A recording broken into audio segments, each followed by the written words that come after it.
Mina olen Mariann Strandberg, flöödimängija. Muusikuna on mind alati inspireerinud üks salarand Ida-Virumaal, Liimala rand. See on minu maakodurand ja seetõttu on see alati olnud kohaks, kuhu põgeneda, eriti suviti.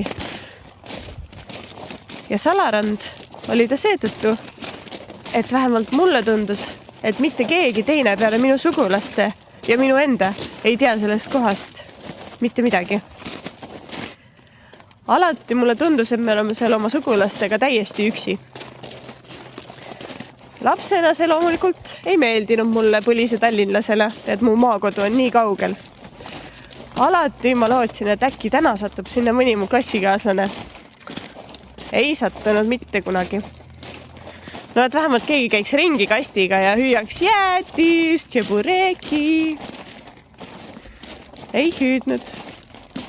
Täielik igavene vaikus. Kui ma pean oma lapsepõlve meenutama ka muusikas ja pilli mängides, siis ma mõtlen alati sellele kohale, sellele atmosfäärile, nendele lõhnadele. Sellel rannal on kindlasti oma muusika, oma laul. Pärast aastatuhande vahetust hakkas asi liikuma. Randa tekkis võrkpalliplats ja pandi püsti kiiged. Kõik liikus justkui paremuse poole. Ja ühel imelisel päeval kõlas isegi see kaua oodatud jäätis. Aga midagi oli ikka valesti. Ja ma sain aru, et muutus on toimunud minus endas. Ma olin hakanud igatsema seda inimtühja randa ja seda lõputut vaikust. Ma igatsesin seda, et mina olin see ainus laps, kes jooksis meie kaasikust alla ja vaatas, kui kaugel on veepiir, kas kivid on ikka sama koha peal. Nüüd jooksis sealt alla juba palju lapsi ning nende emad ja isad parkisid oma autosid meie maale. Me pidime üles panema populaarse sildi eramaa.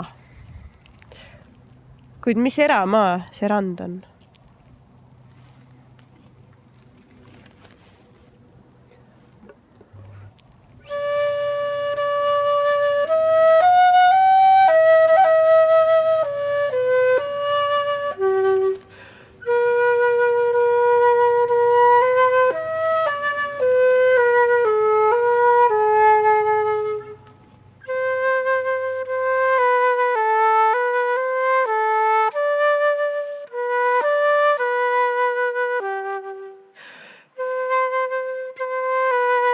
Inimestena vajame me kõik oma eramaad.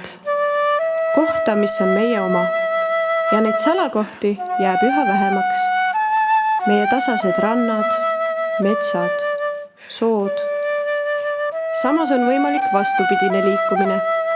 Kohast, mis on tühi, saab koos käimise koht. Paik, mil on varem võib-olla tähendus mõne üksiku inimese jaoks, saab väga suure tähenduse tuhandetele. Ja talle tekib uus muusika. Väikesest palast saab suur flöödikontsert.